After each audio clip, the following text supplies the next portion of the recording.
Hello everyone and welcome to this session called Introduction to Environmental Chemistry. I'm going to divide this session in 3 parts and 3 different recordings, so it's easier for you to listen and take notes.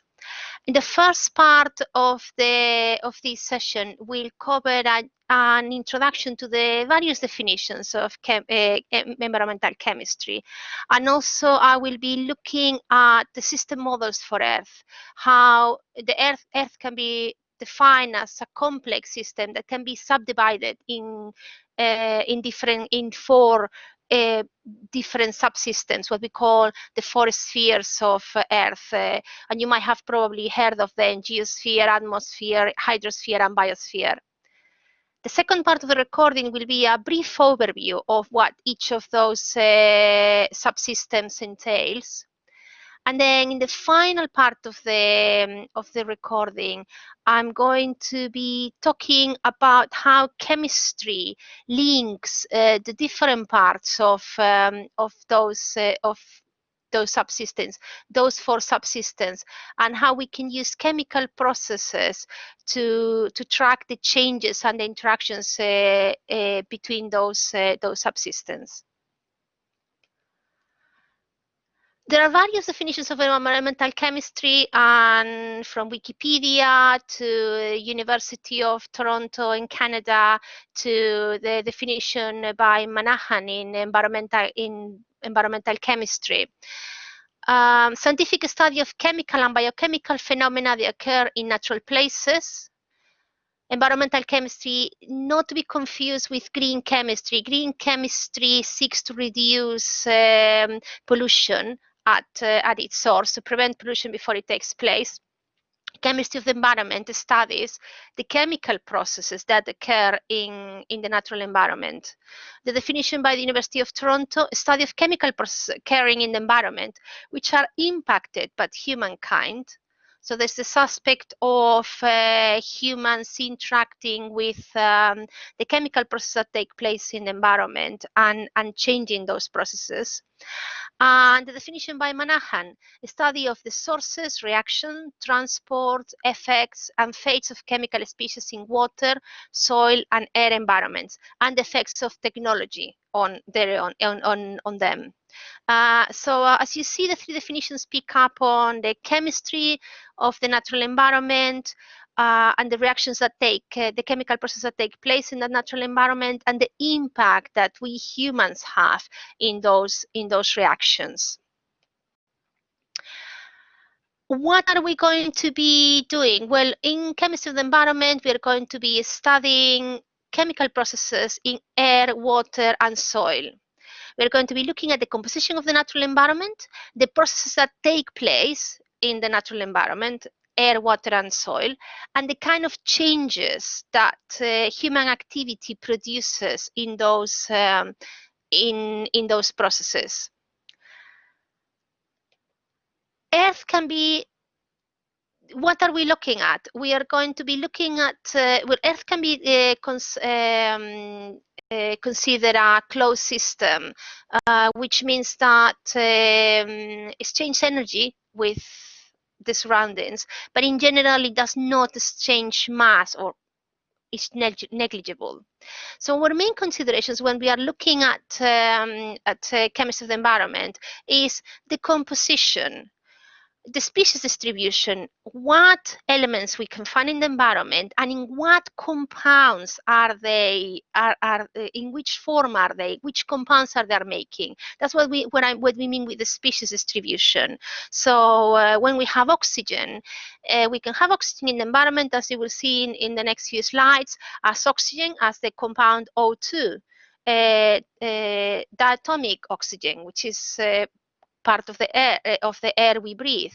But you can also find it in silicates as the main component of the Earth of the Earth's geosphere, in form of silicates.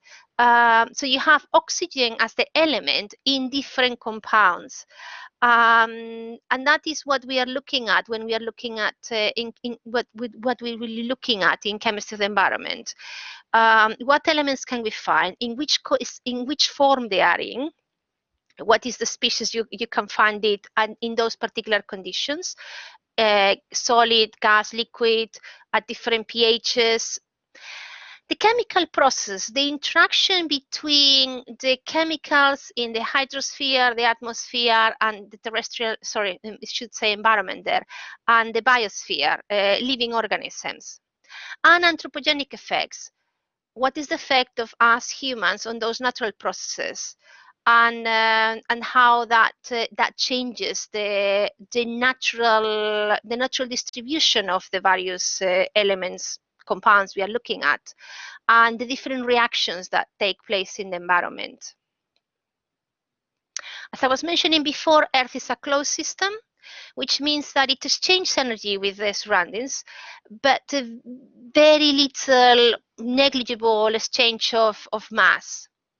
And that is something to keep in mind, because we will see that we are worried. Well, we are worried. We are thinking about the energy from the sun and the reactions that additional UV visible radiations might have in the environment, or a higher level of infrared radiation. When we are thinking about the interactions outside planet Earth, we are thinking of energetic interactions rather than exchange of mass that happens within the system that we call Earth. When we have a complex system like Earth is, it's often easier, it is easier to subdivide your system, your complex system, in smaller subsystems that can be studied separately to build out a picture of the different chemicals that are on the different subsystems, and the energy relationships between these subsystems, and how the different chemicals, the different species, chemical species, move from one subsystem to the other. And when we identify the major stores of matter and energy within those subsystems, we can consider the pathways and the magnitude of those transfers. So how does energy and matter transfer from the geosphere, the soil, to the atmosphere, to the hydrosphere, etc.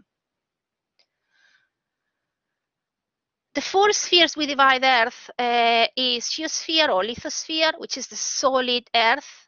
It includes both the surface and the layers of the Earth's interior. The atmosphere, the gases surrounding Earth, and which are the transition between the surface of the Earth and the vacuum where space starts. Hydrosphere, which is all water on Earth, all water bodies, and includes both surface water, rivers and lakes and oceans and seas, but also groundwater, as well as frozen ice caps or glaciers.